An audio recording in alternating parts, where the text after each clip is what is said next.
This push button slide system sucks.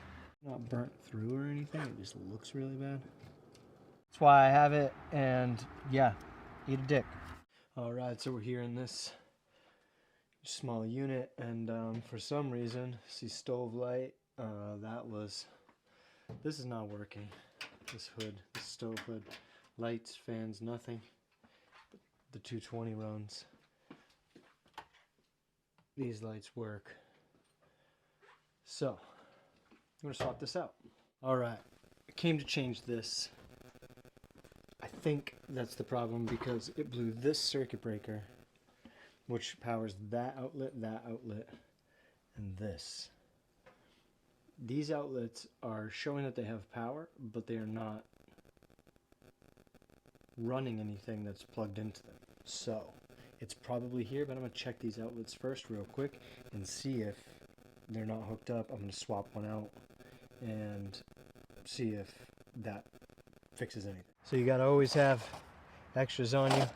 10 outlets. I think this for 10 was like under 20 bucks. Used 2 of them. Bada boom, bada bang. Just always have extras. Covers too. These covers are pretty new. Oh, she's so nice. Alright, check it real quick. No power. Take this out.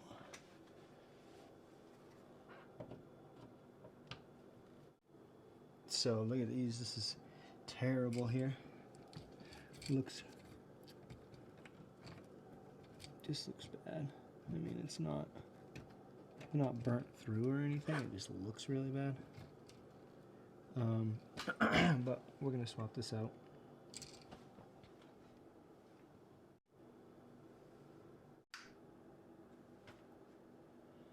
And nothing. This thing will not power anything.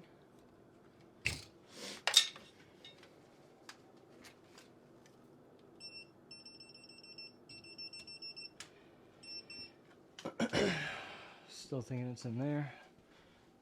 Just gonna try that outlet down there. See what we got. This is also showing power. Plugged in. Oh, this one's working. So now this one works. Oh. So it must have been this outlet, and this thing must be fried. I feel bad for her that her fry-later is fried, but I think that's what happened. Because this outlet works, the light works, so I think she fried this outlet, and in turn fried her.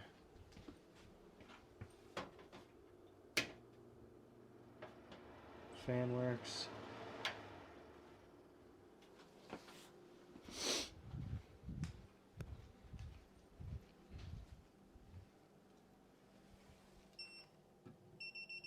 All right.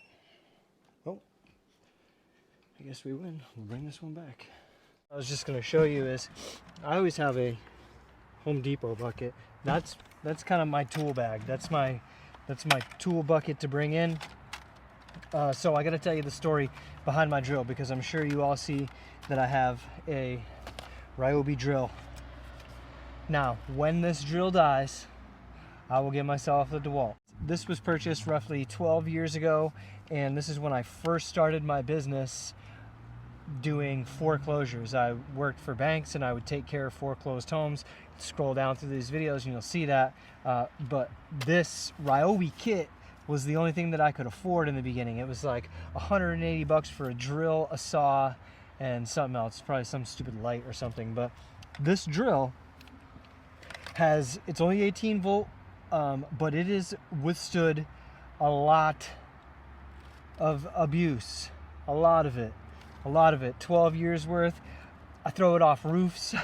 I like purposely try to kill this thing because I want a new one, but it's got that sentimental value where it still drills like a son of a bitch, and I got a couple batteries for it, and when it dies, I'll get a good one. So if you see my Ryobi, that's why I have it, and yeah, eat a dick. In my bucket, I have my 2 drills. And then so it's just some of the basics. Obviously I have a bunch of random bullshit in here too, but if you're gonna be a handyman, you need this stuff. See my DeWalt fixation, a good hammer. You need a good hammer, and I want a smaller one. I just wanted a small 16 ounce. You got to get into tight spaces sometimes. Also, you're adding to your bucket, so I don't want a 2-pound hammer in there. Another DeWalt tool, drywall saw. Super important. This is like my 4th one in like 8 months of working, but you got to cut through drywall to figure out where leaks are coming most of the time. So you got to have a good drywall saw to get into a lot of things. And in a pinch, you can use it as a wood saw. They double as a lot of things. This thing's tough enough to it cuts tin sometimes. If you get like metal framing or something in there, you can just rip it with this thing. 2 screwdrivers, obviously Phillips and standard, flathead, whatever you want to call it. These are Milwaukee. I don't know why, I could just kind of trust Milwaukee screwdrivers a little more.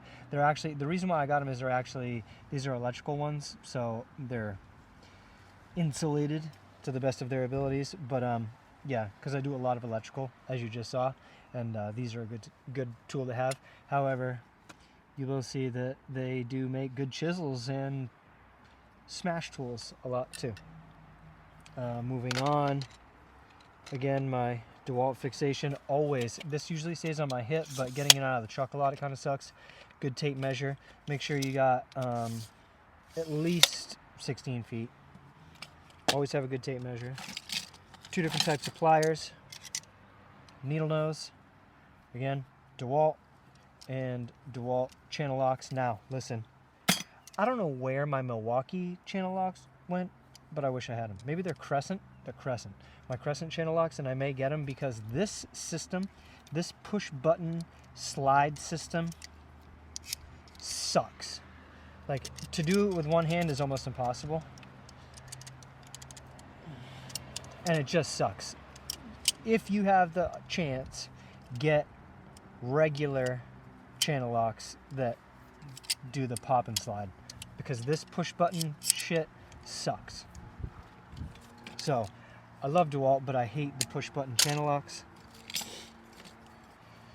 I do a lot of windows, so a good scraper comes in handy for a lot of things. I use this for drywall repair and spackle and things like that, of course, but also scraping, as it is used for, but slicing and getting behind trim, because we work in a lot of old houses, so doing the trim around windows and doors, getting in there and getting real tight in there, being able to pop that out so you don't crack any of this old trim, because it's impossible to replace. So definitely have a good DeWalt again. A good putty knife. That goes for this as well. Pry bar to do everything. Always have a pry bar. It's probably the heaviest thing I own. This goes with the different types of pliers, but Klein tools. I tend to steer toward companies that were like, they're built for certain types of work, and Klein is electrical, and so I should have some Klein screwdrivers, but the Milwaukee ones were good and insulated as well. So, but Klein tools, these are great electrical pliers, electrical strippers, wire snips, and they have a lock. Always make sure you have a lock. A lot of these, because they're spring loaded, they don't have a lock on them, so they're just like this all the time. That also sucks, because I don't bring the bucket with me if I know exactly what I'm doing in there. So if I have some electrical, I'll grab my screwdrivers and these and some electrical tape and just put them in my pockets. And if you don't have this lock to keep it shut, having it open in your pocket blows. Good level. You don't, I mean, for me this is essential because I do windows and doors and like shelving. So a good level. And last but not least, other than like outlets, deadbolt covers, weird things like that I just, you just need to know. Oh, watch it. A good adjustable wrench. Try to have one smaller than this. I do in here somewhere, but this is my 1 inch. You always got to be able to shut off an emergency valve if you have to, and sometimes they don't have handles. Sometimes it's just a wrench. So other than all that other stuff, just one last thing for a handyman, we always got to be able to drill through doorknobs. We're forever drilling through doors and drilling out deadbolts and shit like that. And these DeWalt, I don't even know what they're made of, but look at the tip of this. This is not a new. This is not new. And it looks pretty new.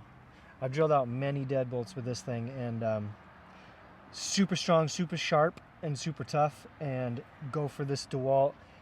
You'll see on the packaging it shows like what it will drill through, and this one shows everything: wood, metal, drywall, everything.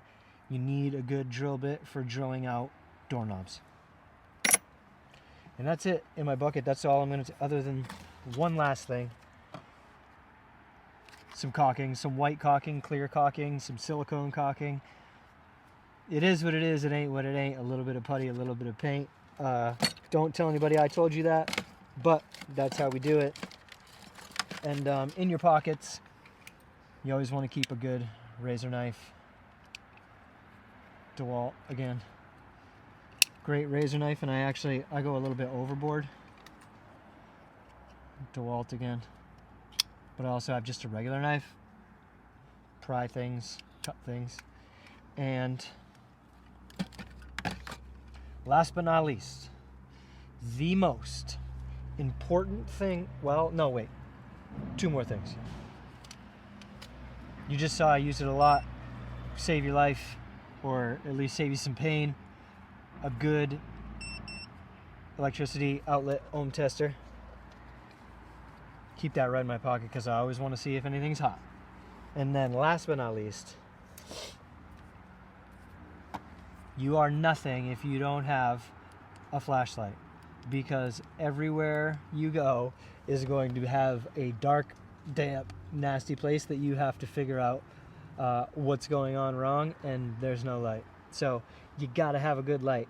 It should have a magnet on the back so you can stick it to things that are metal. A couple different settings. This one is good because you can change the circle of the beam, and it is this one was like $30. It does die a little quickly for my liking, but other than that, yeah, always number one thing you got to keep with you is a flashlight, and that's gonna do it. My name's Caleb Anderson. I am the Gate City Handyman. If you haven't subscribed yet, please subscribe. We'll see you in the next one.